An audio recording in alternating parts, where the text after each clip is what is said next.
Hi అండి, నమస్తే. Welcome back to Nazareni foods. ఈరోజు నజరేని ఫుడ్లో స్పెషల్ రెసిపీ మావా కోయా లేకుండా ఇన్స్టెంట్ కాలా జామున్ని చూపించబోతున్నాను. కాలా జామున్ జ్యూసీగా నోట్లో వేసుకుంటే ఇట్టే కరిగిపోతాయి. ఇలా కానీ కాలా జామున్ని చేశారంటే ఫెయిల్ అవ్వకుండా 100% పర్ఫెక్ట్గా వస్తాయి. తప్పకుండా ట్రై చేయండి. ఈ వీడియోని స్కిప్ చేయకుండా చివరి వరకు చూడండి. మరి ఆలస్యం చేయకుండా రెసిపీని స్టార్ట్ చేద్దాం. ముందుగా షుగర్ పాకం కోసం స్టవ్ ఆన్ చేసుకుని కడాయిని పెట్టుకోవాలి. ఇప్పుడు అందులో 2 కప్పుల పంచదారను వేసుకోవాలి. అలాగే అదే కప్పుతో 2 కప్పుల నీళ్లను పోసుకోవాలి. ఇప్పుడు మంటను మీడియం ఫ్లేమ్లో పెట్టుకుని పంచదార కరిగేంత వరకు ఉడికించుకోవాలి. చూడండి, పంచదార పూర్తిగా కరిగిపోయింది కదా. ఇప్పుడు ఇందులో 1/2 టీ స్పూన్ యాలకుల పొడిని వేసుకోవాలి. అలాగే 1/2 టీ స్పూన్ నిమ్మరసం వేసుకోవాలి. తర్వాత చిటికెడు ఆరెంజ్ ఫుడ్ కలర్ని వేసుకొని ఒకసారి కలుపుకోవాలి.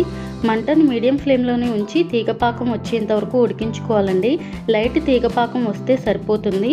చూడండి, నేను మీకు ఇక్కడ వీడియోలో చూపిస్తున్నాను. మన 2 వేళ్ళకి స్టిక్కీగా అయ్యేంత వరకు ఉడికించుకుంటే సరిపోతుంది. ఇప్పుడు స్టవ్ ఆఫ్ చేసుకుని పంచదార పాకం పూర్తిగా చల్లారనివ్వకుండా మూత పెట్టుకుని పక్కన పెట్టుకోవాలి. ఇప్పుడు ఒక బౌల్ తీసుకుని అందులో 1 కప్పు పాల పొడిని వేసుకోవాలి.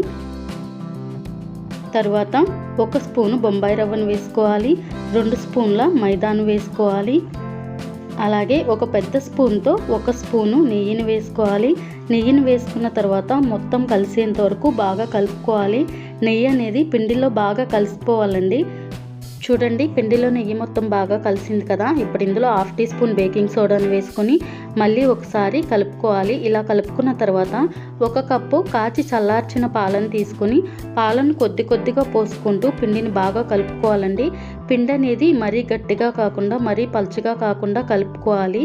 పిండిని సెమీ సాఫ్ట్గా కలుపుకుంటే సరిపోతుందండి. పాలు ఒకేసారి పోయకుండా సరిపడ్డా మాత్రమే పాలను పోసుకొని కలుపుకోవాలి. నాకైతే పిండిని కలుపుకోవడానికి 1/2 కప్పు పాలు మాత్రమే సరిపోయేయండి. ఇప్పుడు మూత పెట్టుకుని 10 నిమిషాల పాటు పక్కన పెట్టుకోవాలి. 10 నిమిషాల తర్వాత చూడండి, పిండి అనేది సెమీ సాఫ్ట్గా అయింది కదా. ఇప్పుడు మనం కలిపి పెట్టుకున్న పిండిలో నుంచి 1 గులాబ్ జామ్ సైజ్ అంత పిండి ముద్దను తీసుకుని వేరే బౌల్లో వేసుకోవాలి. అలాగే 1 స్పూను పిస్తా పలుకులు వేసుకోవాలి. అలాగే కట్ చేసి పెట్టుకున్న జీడిపప్పు పలుకులు 2 స్పూన్లు వేసుకోవాలి. అలాగే కట్ చేసి పెట్టుకున్న బాదం పప్పులు 2 స్పూన్లు వేసుకోవాలి. 1 స్పూన్ పంచదార, 1/2 టీ స్పూన్ యాలకుల పొడిని వేసుకోవాలి. అలాగే పాలలో 1 చిటికెడు ఆరెంజ్ ఫుడ్ కలర్ని వేసుకుని కలుపుకొని వేసుకోవాలి. వేసుకున్న తర్వాత మొత్తం అన్నీ మిక్స్ అయ్యేంత వరకు బాగా కలుపుకోవాలి. చూడండి, కొద్దిగా పాలు తక్కువ అయినాయి కదా. పాలు కావాలంటే కొంచెం పోసుకొని కలుపుకోవచ్చు. ఈ స్టఫింగ్ అనేది మరీ పల్చగా ఉండకూడదండి, కొద్దిగా గట్టిగానే కలుపుకోవాలి. ఇలా కలుపుకున్న తర్వాత చిన్న ఉండలుగా చేసుకుని ప్లేట్లో పెట్టుకోవాలి. ఇది మనకు స్టఫింగ్ కోసం కాబట్టి చాలా చిన్న బాల్స్లా చేసుకోవాలండి. అన్ని బాల్స్ని ఇలా చేసుకుని పక్కన పెట్టుకోవాలి. ఇప్పుడు మనం ముందుగా కలిపి పెట్టుకున్న పిండిని కూడా తీసుకోవాలండి. ఇప్పుడు చేతికి కొద్దిగా నెయ్యిని కానీ నూనెని కానీ రాసుకోవాలండి. ఇలా రాసుకున్న తర్వాత ఒకసారి పిండిని బాగా కలుపుకోవాలి. కలుపుకున్న తర్వాత ఒక చిన్న ముద్దను తీసుకొని రౌండ్ బాల్లా ఇలా చేసుకొని చేత్తో ఇలా ప్రెస్ చేయాలండి. ఇప్పుడు 2 వేళ్లతో పిండిని ఇలా నేను వీడియోలో చూపించే విధంగా ప్రెస్ చేసుకోవాలి. ఇలా ప్రెస్ చేసుకున్న తర్వాత మనం బాల్స్ చేసి పెట్టుకున్నాం కదా స్టఫింగ్ని పిండి మధ్యలో పెట్టేసుకోవాలి. ఇలా పెట్టుకున్న తర్వాత పిండిని దగ్గరకు తీసుకుంటూ క్లోజ్ చేసుకోవాలి.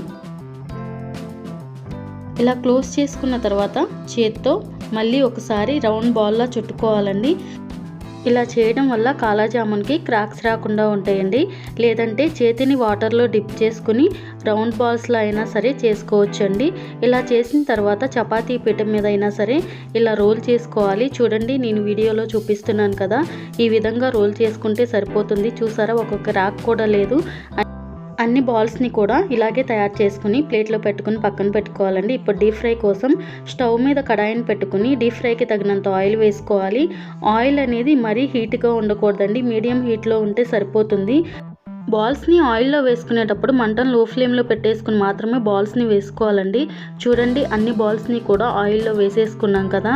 ఇప్పుడు బాల్స్ అనేవి లైట్ గోల్డెన్ బ్రౌన్ కలర్ కాదండి, కొద్దిగా బ్లాక్ కలర్ వచ్చేంత వరకు ఫ్రై చేసుకోవాలి. చూడండి, కాలా జాములు అనేవి నల్ల కలర్లోకి మారిన తర్వాత ఇప్పుడు వీటిని ప్లేట్లోకి తీసేసుకుందామండి. మిగిలిన అన్ని బాల్స్ని కూడా ఇలాగే ఆయిల్లో వేసుకుని ఫ్రై చేసుకోవాలండి. మనకు కాలా జామున్లు అనేవి వేడిగా ఉండగానే మనం ముందుగా తయారు చేసి పెట్టుకున్న పంచదార పాకంలో వేసేసుకోవాలండి. పాకం కూడా వేడిగానే ఉండాలి. అన్నీ పాకంలో వేసిన తర్వాత ఒక్కసారి మొత్తం పాకాన్నంతా ఉండలకు పట్టించాలి. ఇలా పట్టించిన తర్వాత మూత పెట్టుకొని గంట సేపు పక్కన పెట్టేసుకోవాలండి. గంట తర్వాత మూత తీసి చూడండి, కాలా జామున్లు పాకాన్ని పీల్చుకుని డబుల్ సైజులోకి అయ్యాయి కదా. ఇప్పుడు వీటిని సర్వింగ్ బౌల్లోకి తీసుకుని సర్వ్ చేసుకుంటే ఇన్స్టెంట్ కాలా జామున్ రెడీ అయిపోయినాయండి.